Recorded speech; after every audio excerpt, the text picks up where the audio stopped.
नमस्कार जय हिंद साथियों, मैं प्रशांत दुबे आप सभी का हार्दिक स्वागत करता हूं आपका अपने ऑनलाइन प्लेटफॉर्म टीचर्स अड्डा 24/7 में। जैसा साथियों आपको पता होना चाहिए कि आपके यूपी बीएड का भी आपका एंट्रेंस एग्जाम हो चुका है, जो कि आपको पता होना चाहिए कि आज से 2 दिन पहले आपका एग्जाम था। तो आपको ये भी पता होना चाहिए अब क्या होगा, यानी कह सकते हैं पेपर देने के बाद अब क्या करें, बहुत सारे बच्चे यानी एडमिशन लेना प्रारंभ कर देंगे। बहुत सारे बच्चों को गवर्नमेंट यानी कह सकते सीट हो जाएगी, मिल जाएगी, और बहुत सारे बच्चे जो हैं यानी कैसे अच्छा स्कोर नहीं हो पाएगा तो उन्हें प्राइवेट स्कूलों में दाखिला लेना पड़ेगा। तो साथियों उससे पहले एक एनसीटी के द्वारा एक जारी की गई रिपोर्ट, जिसमें यानी लगभग 2224 ऐसे स्कूल हैं, ऐसे संस्थान हैं, माफी चाहूंगा, ऐसे संस्थान हैं जो कि अब रद्द किए जा रहे हैं, उनकी मान्यता को रद्द किया जा रहा है। और यह रिपोर्ट जो है 12 आपका जून को यह आपकी जारी करेगा एनसीटी, और उसके आधार पर आपको दे जो 12 तारीख को जारी की जाएगी उसमें कौन कौन से ऐसे विद्यालय हैं, ऐसे कौन कौन से संस्थान हैं जिसमें मेरे बच्चे मान्यता रद्द कर दी गई है। तो बहुत सोच समझकर आपको यानी कह सकते हैं फॉर्म भरने के बाद मेरे बच्चे यानी सॉरी जब कॉलेज सेलेक्ट कर रहे हो तो उसमें बहुत सोच समझकर आपको सारी चीजें देखनी पड़ेंगी। तो आइए साथियों आप देखते हो, बीएड एंड एमएड करने वाले सावधान हो जाएंगे, एनसीटी नया नोटिस जारी किया गया है मान्यता रद्द के लिए। तो यहां पर आप देखोगे एक न्यूज के माध्यम से आपको बताया गया है कि बीएड और एमएड में दाखिला लेने से पहले आप रहे अलर्ट, यानी कि कह सकते हैं सतर्क रहो। टीचिंग कोर्स कराने वाले 2224, जैसा मैंने अभी आपको बताया है, 2224 संस्थानों की मान्यता रद्द की, और नियामक संस्थान बोली कि 12 जून को क्या करेगी, एक लिस्ट जारी करेगी। तो साथियों अभी कुछ दिनों बाद आपकी आज हो गई लगभग, यानी कि 3 तारीख हो गई, 3 जून हो गई है, लगभग 9 दिन बाद आपकी यानी कह सकते हैं ये रिपोर्ट जारी की जाएगी।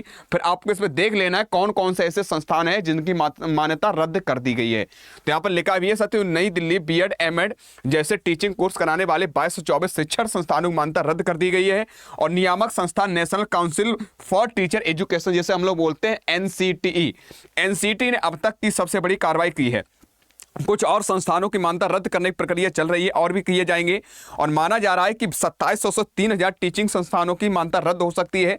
परफॉर्मेंस अप्रेजल रिपोर्ट, यानी परफॉर्मेंस अप्रेजल जो रिपोर्ट होती है ये जो है यानी कि एनसीटी के द्वारा 2 से बहुत बार यानी मेल इत्यादि भेजा जा चुका है, लेकिन उन संस्थानों द्वारा कोई रिप्लाई नहीं दिया गया है। तो यहां पर लिखा है परफॉर्मेंस अप्रेजल रिपोर्ट दाखिल करने के लिए 4 महीने से ज्यादा, 4 महीना दे दिया, 4 मंथ से ज्यादा यानी समय, बार बार ईमेल और कारण बताओ नोटिस देने के बाद भी जिन संस्थानों कोई जवाब नहीं दिया है, यानी किसी ने कोई अपनी एक्टिविटी नहीं की, कोई अपना जवाब ही नहीं दिया, कोई रिस्पांस नहीं दिया है, तो एनसीटी का यह कार्रवाई करनी पड़ी है कि एनसीटी ने कहा है कि मान्यता रद्द करने किए गए संस्थानों की लिस्ट 12 जून को वेबसाइट पर अपलोड होगी, और उसे देखने के बाद ही छात्र दाखिला लें। यानी 12 जून को हम यानी एनसीटी क्या करेगी, एक लिस्ट जारी करेगी कौन कौन से संस्थानों को बंद किया गया है, मान्यता रद्द कर दी गई है, तो उनको देख लें, उसके बाद ही बच्चे दाखिला लें। यह साफ शब्दों एनसीटी ने कह दिया है।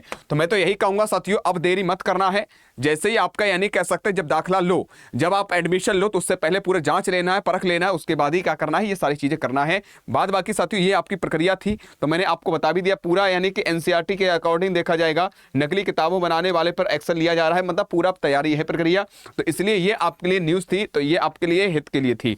तो अभी साथियों पेपर दे चुके हैं यूपी बीएड इत्यादि का, तो आराम से क्या करना, बहुत सोच समझकर यानी कह सकते हैं कॉलेज का, यानी कह सकते हैं आप संस्थान में जिसमें एडमिशन ले रहे हो, तो बहुत सोच समझकर लेना है, ठीक भैया। बाद बाकी मेरे बच्चे आगे मिलेंगे नेक्स्ट इवेंट में, नेक्स्ट क्लास में।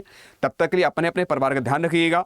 अगर आपको जानकारी सही लगी हो तो लाइक कर दीजिएगा, और चैनल पर नए हो सब्सक्राइब जरूर कर लीजिएगा। अगर किसी प्रकार कोई समस्या है तो नीचे दिए गए नंबर पर आप कॉल कर सकते हैं, सारी समस्याओं का समाधान इस नंबर पर आपको मिल जाएगा। आज कितना ही, जय हिंद जय भारत।